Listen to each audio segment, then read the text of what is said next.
Hi and welcome to Academic Compliance Academy of Law and Economics. So in this video I'm going to talk about the functional approach to law and economics. So based on the article Functional Law and Economics, the search for value-neutral principles of lawmaking from 2004 by Parisian Click, I will argue how they frame functional law and economics. So they see this as a way of a method to bridge the perspectives coming from the economic discipline and the legal discipline in some kind of level playing field. Because we do have the discipline of law and economics, but the discipline of law and economics have tended to follow into two different paradigms in time. And the functional law and economics kind of want to disturb or ruin this kind of traditional way of looking at law and economics and make them more comparable in a cohesive kind of methodology to analyze problems. So if we look at the history of law and economics, it started out as an economic discipline by itself when we look at figures like Coase and Williamson. Then it kind of it went into two different paradigms. The one focused on having a ground set of economy, so the economic part, the economic approach called the positive approach, and then there was the law and economics scholars coming from the legal discipline that was called the normative approach. So we have these two paradigms kind of looking into each other's field of research. So economists being interested in law and lawyers being interested in economy. So what functional law and economics wants to do, the aim here is to integrate these two perspectives. So we kind of have this value neutral direction so we can analyze without having biases in favor of economics or in favor of the legal discipline. So it's a really tangible way and a methodology to assess problems, but it also complicates things because which one should you then place higher than the other? Well, there we have to look at the disciplines and understand the baseline. So the positive approach based on Richard Posner's work from the 1970s argues that common law rules aim to allocate resources in either a Pareto or Kalle-Hicks efficient manner. So efficiency is the underlying objective of law. So it focuses on how laws function in practice and the impact on resource allocation.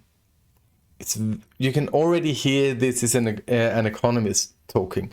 So when we move to the normative school, so based on Yale, well, they believe that legal intervention are necessary to prevent potential market failure. So it's a different approach here. And what they search for, what their objective is, it's more value-based. They emphasize a fair distribution of economic resources. So there's some kind of fairness in here, and it is some form of efficiency, but it's not monetary efficiency. It is more a distributive fairness principle, or even social justice. So when we then go into the functional approach, well, it started developing in the 1990s, but as you can see, this article that I based this presentation on is from 2004. The functional approach aims at kind of aligning these two disciplines into one, but it is closer aligned with the normative approach in terms of the underlying hypothesis, particularly when analyzing legal systems outside of common law countries. And when we talk about how it aligns with the positive approach, it is when we consider the dangers of regulation, because we shouldn't just keep regulating. So the functional approach is rooted in this public choice theory, which was also really essential in the 90s in terms of the political sphere. And what we need to have in mind is that it has kind of a constitutional economic background. So we constantly want to say, okay, if we want to regulate a field, what is the impact? We need a surplus at something. It might not be a monetary surplus, but there has to be a benefit of regulation, otherwise we shouldn't do it. Pretty much this is also the way that the EU makes much of its impact assessment. It is in this functional approach where we take quantitative and qualitative measures in when we do impact assessment before we regulate. So how do we then look at this terminology of efficiency and the preferences? Well, we have the classical efficiency terminologies of Pareto and Kalle-Hicks.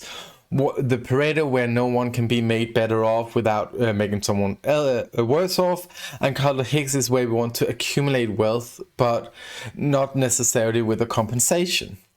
And if we do use compensation, then we're into this multiplicative social preference. But where functional approach to these preferences differ is that the functional approach circumvent all these types of efficiency measures. And it does it by adopting an ex-ante perspective. So it prioritizes maximizing expected welfare rather than realized welfare. So I know it's hard to grasp, but this is basically how we in a modern society also regulate, especially in most European countries, when we use impact assessments. Because before we come out with a regulatory package on the EU level, what we do is we analyze, we do an impact assessment to see, can we ex ante quantify or qualify the argumentation of having more regulation or having this precise regulation. And here EU is a good example because we do have the main principle of proportionality and subsidiarity, and they need to comply with this. This is kind of the essence of these terminologies.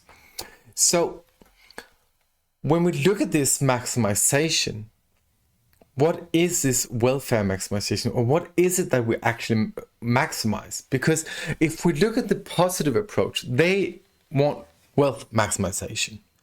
It's quite quantifiable. We can kind of, measure it. If we look at the normative approach, it's more welfare as a utility maximization. Social justice, it's not that tangible. It has a more qualitative mind to it. So when we look at the functional approach to law and economics, it has a preference approach, hence being functional. So what it does, it analyzes the underlying preferences, the underlying preference models amongst the parties involved, and then deduce whether a wealth or utility approach should be applied, or sometimes even both. And in this way, it's possible to adapt to both an individual efficiency and individual preference, but also to society. So it is an impact kind of assessment. It's an assessment on, if we regulate, what should we be aware of? Which qualitative measures should we be aware of, and which quantitative measures? And can we still qualify this regulation in terms of the different preferences?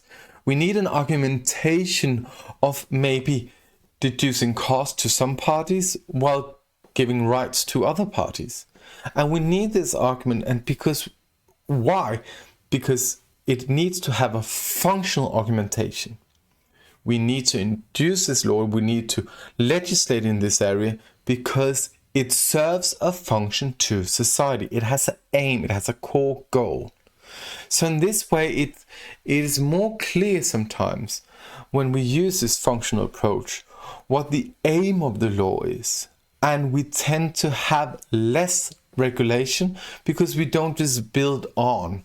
We go back and then we do an ex ante impact assessment before we actually move on and regulate.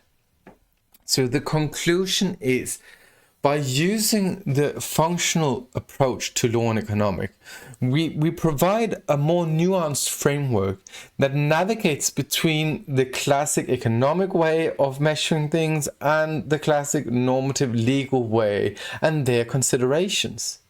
So we are leveling out the playing field. We're considering everything at once.